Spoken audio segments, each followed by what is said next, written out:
Hi everyone, my name is Denzil Ferreira and I'm a software designer at Solita's Oulu office here in Finland. In this talk, I will share with you the lessons learned while facing documentation demons to create a media player for a customer project. Creating a media player was far more nuanced than what we originally thought. But to truly understand why there's more than meets the eye, let's do a brief journey down the memory lane. For those of us old enough, the boombox brought to you around the 70s is likely the first experience you had with a portable music player.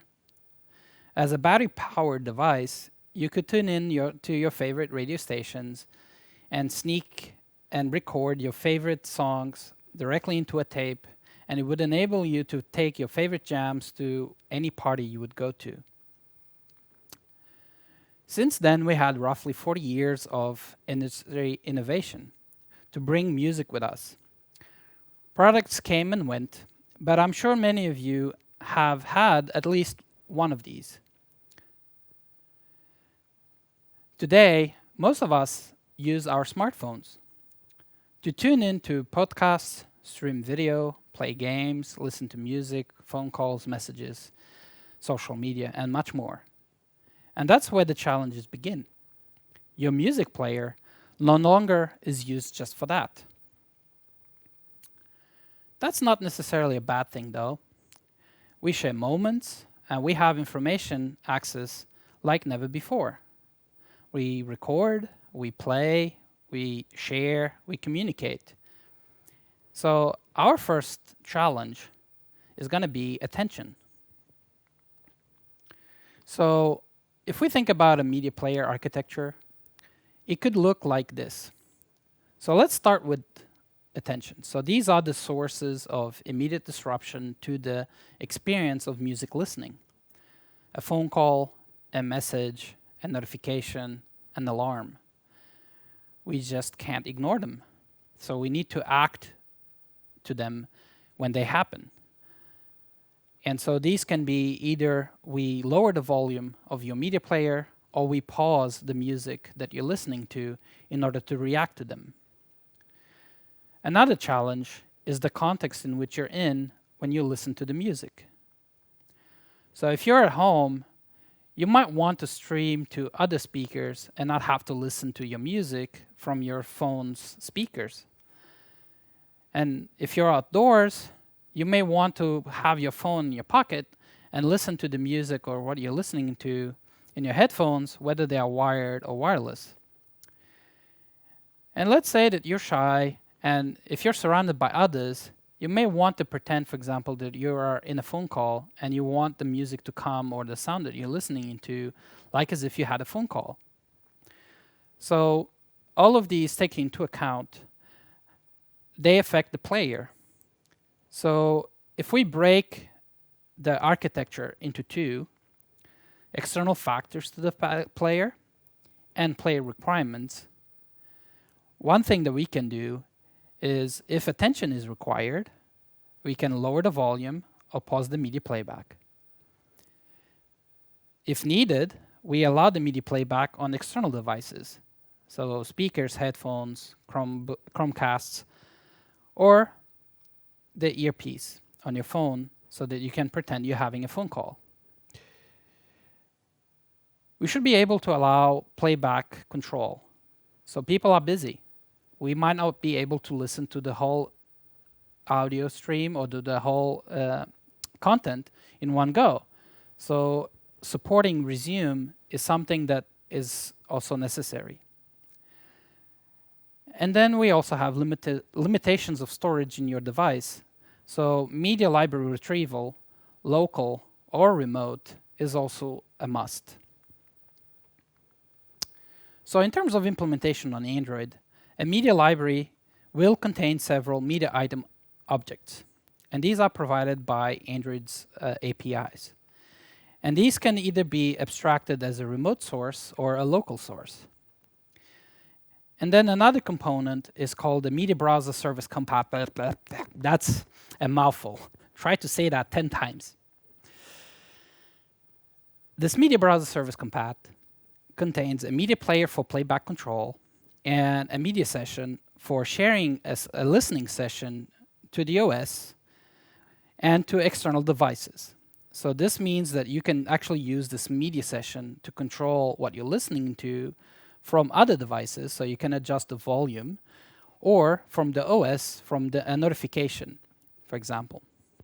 And then you have the audio manager, which allows you to control and adjust the volume and output controls.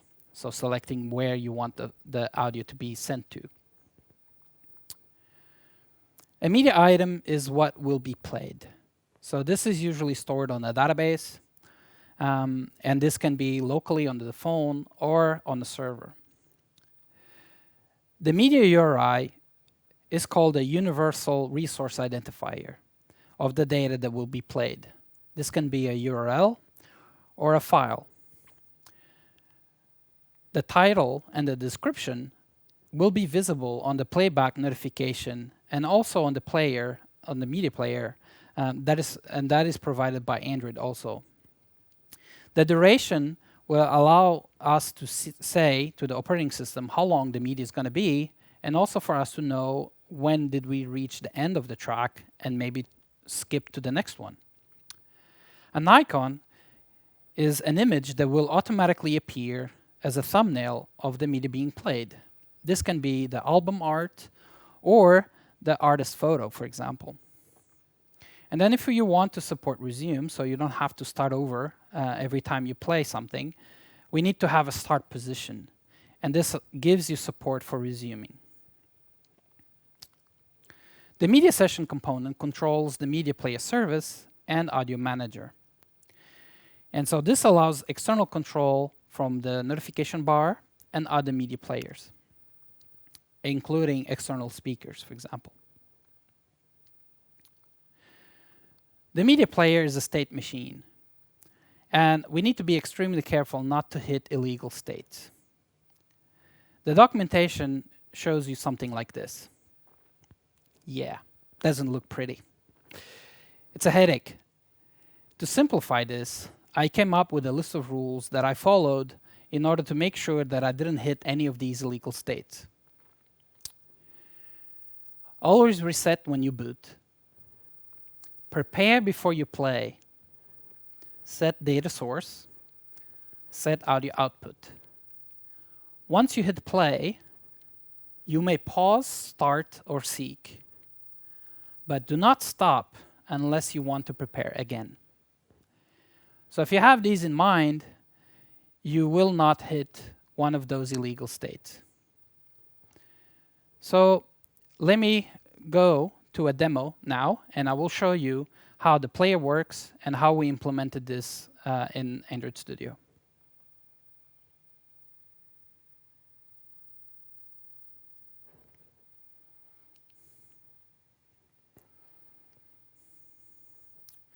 All right, so this is the application that we built for our customer. In this application, we have exercises.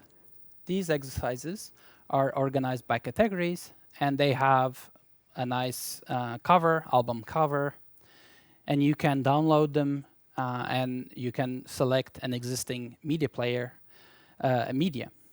And so I will use one for the demo that I already downloaded. And so what you can do is play the media.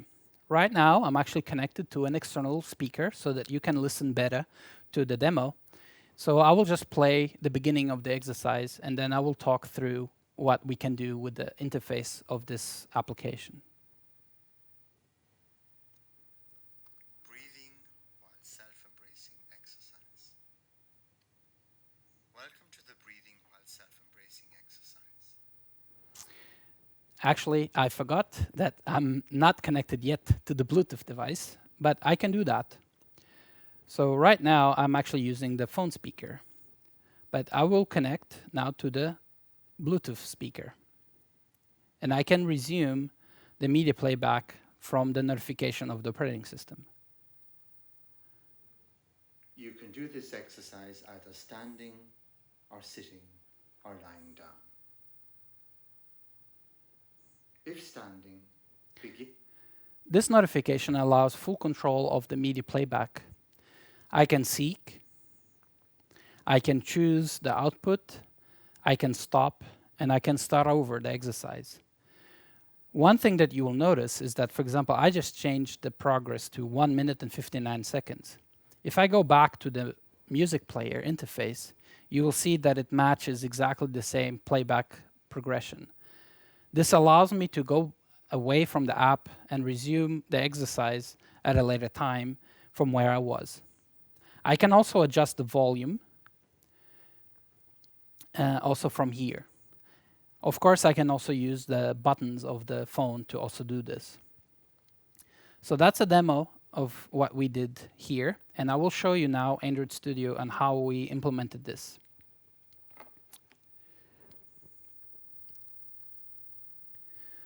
So we had two classes. One of them is the media item class, which is an object, like I said, that contains a URI, an ID, a title, a duration, an icon, and a start position. It also contains subtitles if you want to show, for example, if the media is from a specific album, for example, or from a specific artist. So it's up to you to decide how you want to use these. In our existing project, we had exercises, we had instant help, and we also had voice samples that all used the same architecture in order to play back media. The service is a media browser service compat, and all it does is it has a repository from where we retrieve the exercises. It has a media player, and then it has the current media item that is going to be played. Here you can see that we have two different audio outputs that we support. One of them is the media, and this is going to be any connected device you might have, or Bluetooth device, or your phone speakers. And then you also have voice communication, which allows us to put the output for the earpiece. Another thing that we have here is a reaction to noise. And this is something that is provided by Android, and it allows us to react for incoming phone calls or notification or alarms. In our case, we decided to pause the media playback if there's an interruption, so that the user is always able to attend to that immediate disruption. And once all of this is set up and we start our playback, the music resumes, and we can change the audio output, we can resume, we can update the state of the player, depending if it's playing or not. You can play or start over or pause. And you can set the output and resume, pause, stop. And you can also check what is the current position and update the notification as it happens. So that's it. That's the demo time.